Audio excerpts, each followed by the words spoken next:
जी हम लोग चित्रकूट से आए हुए हैं। चित्रकूट से? जी जी जी जी वहीं पर जहाँ श्री राम प्रभु ने विश्राम किया था। जी जी जी जी जहाँ के हमारे प्रभु गुरु जी भी हैं। अच्छा अच्छा अच्छा। जी अच्छा, वहीं से गुरु जी भी आए हैं। जी जी जी देखिए, बहुत ही सुंदर मौका मिला है जो है कि चित्रकूट। दोस्तों नमस्कार, हम इस समय अयोध्या धाम में मौजूद हैं और यहाँ पर देखिए बहुत ही सुंदर पंडाल यहाँ पर सज रहा है और यहाँ पर कल से जो है कथा वार्ता होगी और यहाँ पर देखिए जो है पीछे कुर्सियाँ जो है लगी हुई हैं, बहुत ही सुंदर सुंदर वीआईपी कुर्सियाँ लगी हुई हैं और हमको लगता है कि इस कथा को सुनने के लिए लोग अभी से अपनी अपनी कुर्सी को जो है मतलब यहाँ पर छका रहे हैं।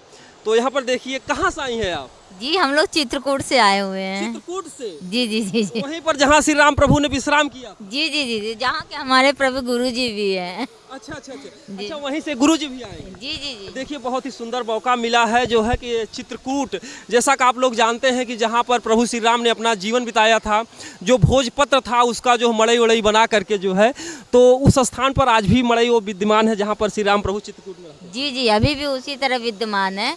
जैसा स्वरूप हमने पहले देखा था अभी भी उसका भी वैसा स्वरूप ही है। अच्छा अच्छा। जी जी जी तो वहाँ पर कुछ श्री राम प्रभु की कुछ निशानियाँ खास, मतलब जैसे हम लोग तो नहीं। जैसे 5 किलोमीटर की परिक्रमा जी जी और राम घाट, गुप्त गोदावरी, हनुमान धारा का मंदिर और जो हम लोग को जो पुराने हैं जो भरत मिलाप, ये सब जो हमारे प्रभु जब 14 वर्ष के लिए वनवास के लिए गए थे तो ये निशानियाँ चित्रकूट इसी के लिए जाना भी जाता है और अभी भी कई लोग तीर्थ करने के लिए वहाँ पे लोग जाते हैं और अभी भी जैसे प्रभु राम छोड़ के गए थे वैसे भी वह उसी तरह विद्यमान है और उसकी प्रतिष्ठा विद्यमान है। जी जी। तो यहाँ पर जो मतलब ये बना हुआ है, तो यहाँ पर कल से सत्संग कार्य होगा। जी जी जी कल गुरु जी का 75वां जन्म महोत्सव मनाया जा रहा है। इसी के उपलक्ष्य में यहाँ पे साज सज्जा, रंगोली और का आयोजन किया जा रहा है ताकि भव्य दिव्य वातावरण कल से देखने को मिलेगा।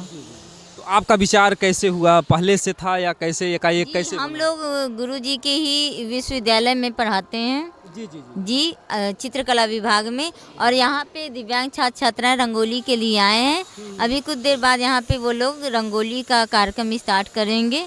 कम से कम दिव्य बड़ी रंगोली बनाई जाएगी और ये देखने को आपको मिलेगी। जी यहाँ आने के बाद आपको कैसा महसूस हुआ? अति दिव्य, ये इसकी महिमा तो कहीं नहीं जा सकती। जो पूरे देश में ये जो वातावरण अभी छाया हुआ है तो यहाँ आके तो और हम लोग को राममय हो गए हैं पूरी तरीके से।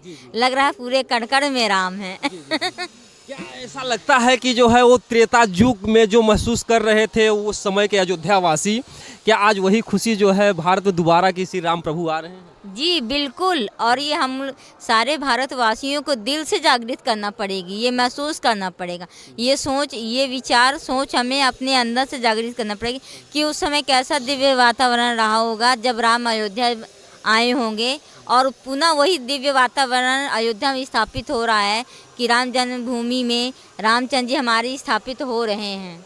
तो वैसा ही दिव्य वातावरण लग रहा है और सारे समाज में वही उत्साह हर्ष स्थापित है। इस महोत्सव में आई, आप पहले भी अयोध्या आपका बार बार मतलब कि आना हुआ था? जी अयोध्या मेरा 2 बार आ चुका है। 2 बार आ चुके हैं। जी जी जी। जी इतना एडवांस, मतलब अभी तो कार्यक्रम 22 जनवरी को होगा, इतना एडवांस कैसे आना हुआ? जी हमारे गुरुजी का कार्यक्रम है, जैसे हमारे गुरुजी का 75वां जन्मोत्सव मनाया जा रहा है उसी के उपलक्ष्य में हम सब लोग यहाँ पे आए हुए हैं। जी क्या जो है गुरु जी के द्वारा आपने जैसे नामदान, सुमिरन, ध्यान, भजन जो कुछ भी किया जाता है, कुछ ऐसा भी है? जी वहाँ पे गुरुजी तो पूरे राममय हैं। अच्छा अच्छा। हमारे गुरुजी के अंदर कण कण में राम है। उनके अंदर जो राम भक्ति है उन्होंने हमारे चित्रकूट में फैलाई है। अच्छा। और जितने भी वहाँ हम लोग काम कर रहे जी हैं, का क्या नाम है, शुभ नाम? जगत गुरु राम भद्राचार्य दिव्यांग विश्वविद्यालय से जगत गुरु स्वामी राम भद्राचार्य जी।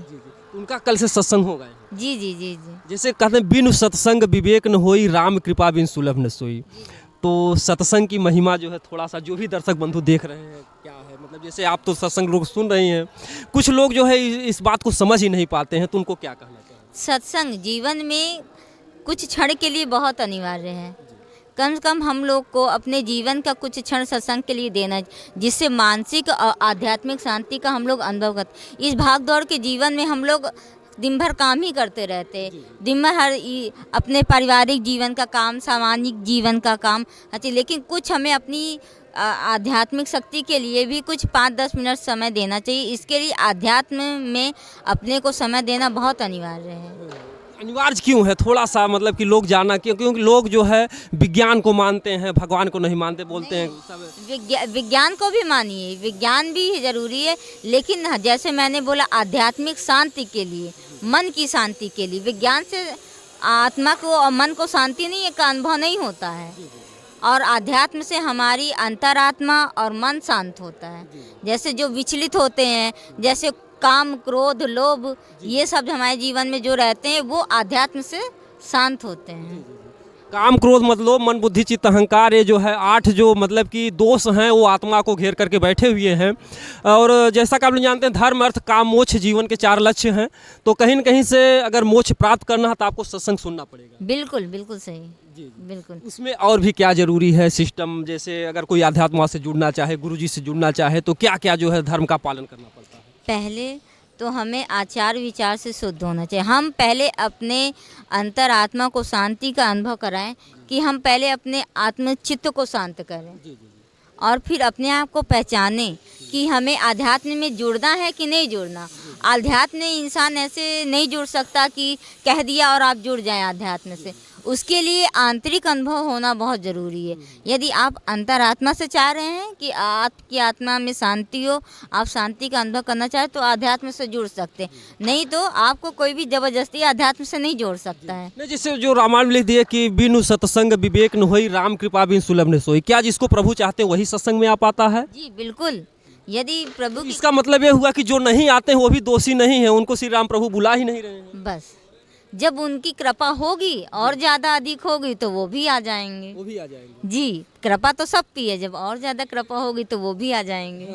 यानी कि जैसे श्री रामायण में अगर शुरू में देखा जाए तो गोस्वामी दास महाराज जो सज्जन है और दुर्जन है दोनों को नमस्कार करते हैं।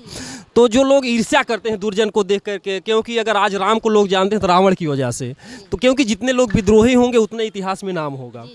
तो आज जो है मोदी जी इतना बड़ा कार्यक्रम कर रहे हैं, तो इसमें भी तो मोदी जी के भी तमाम विरोधी हैं। तो ऐसे विरोधियों के लिए क्या संदेश देना चाहेंगे आप? जैसे कुछ लोग कहते हैं कि राजनीतिक मुद्दा है, ये तो मंदिर के नाम पे जो है देश को ठगा जा रहा है। ये तो अगर कोई भारतीय होगा, भारतीय मूल्यों को जानने वाला होगा, हिंदू धर्म को जानने वाला होगा, वो इसका विरोधी कतई नहीं हो सकता है। उसको मानना भी नहीं चाहिए। इस मुद्दे को आप लेने या ना ले ये छोड़िए, ये हमारे धार्मिक प्रतिष्ठा का मूल्य है। रामचंद्र जी और हमारे जितने भी धार्मिक ग्रंथ हैं वो भी हमारे मूल्य हैं। तो ये विरोधियों को चाहे जो भी हो, उसको इसका मुद्दा नहीं बनाना चाहिए। आप इसको लीजिए, अन्यथा छोड़िए। इसमें सहयोग कर सके तो करिए, नहीं करने तो नहीं करिए। इसमें किसी को मोदी जी ने या योगी जी ने किसी को परस्पर वो नहीं किया कि आप इसमें सहयोग कीजिए। हाँ, लेकिन आप ये हिंदू धर्म का एक प्राण प्रतिष्ठा हो रही है राम जी की, जो हिंदू धर्म में एक उल्लेखित ग्रंथ है रामायण, तो उसमें विरोध का कोई औचित्य ही नहीं समझ में आता कि हम विरोध करें। कोई अगर हम भारतीय होंगे तो इसका विरोध भी नहीं करेंगे। इतना बड़ा जो कार्यक्रम हो रहा आज मोदी जी की देन है कि ये सौभाग्य सबको प्राप्त हो रहा है। मोदी जी को आप आम इंसान मानते हैं या कोई अदृश्य शक्ति? ये अदृश्य शक्ति वो है इंसान, लेकिन जिस पर प्रभु की कृपा हो जाती है वो एक खास इंसान ही बन जाता है।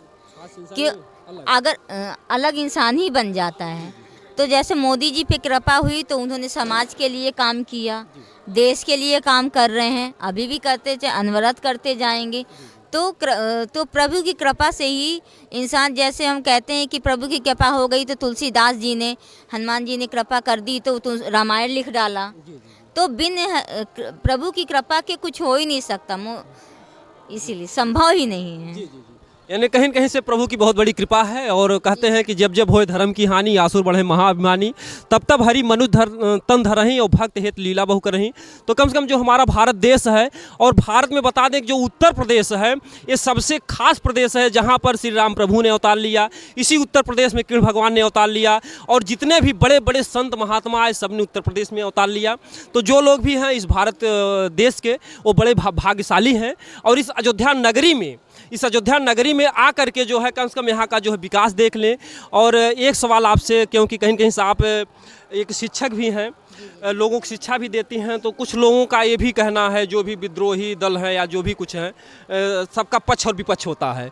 तो लोग कहते हैं कि मोदी जी राष्ट्र का नुकसान कर रहे हैं, करोड़ों रुपए मंदिर पे लगा रहे हैं, उनको शिक्षा के लिए विद्यालय खुलवाना चाहिए और मरीजों के लिए अस्पताल खुलवाना चाहिए। उनको जो है क्या संदेश देना चाहिए, क्योंकि तमाम बातें मीडिया पर आ रही हैं। तो मोदी जी धर्म के लिए भी कर रहे हैं, शिक्षा और उसके लिए भी कर रहे हैं। कोरोना काल में उन्होंने कितनी हॉस्पिटल खोले और कितने विद्यालय खोले, वो अनवरत कार्य करते चले आ रहे हैं, इस पे भी और धर्म पे भी। तो लोगों को धर्म, हिंदू धर्म से, वो हिंदू धर्म के लिए कोई कार्य कर रहा है तो उसमें क्या आपत्ति है, ये समझ में नहीं आ रहा है। मोदी जी दोनों तरफ कार्य करें, शिक्षा के लिए भी कार्य करें। उन्होंने महिला जागरूकता के लिए कितने कार्य किए, उन्होंने गैस के लिए सिलेंडर दिए सारे को, और शिक्षा, महिला बालिका पढ़ लिख के आगे बढ़ें उसके लिए उन्होंने कार्य किया। तो मोदी जी हर क्षेत्र में कार्य कर रहे हैं, केवल धर्म के लिए नहीं। लेकिन पता नहीं इस कुछ लोगों को आपत्ति है धर्म से, तो है। जी।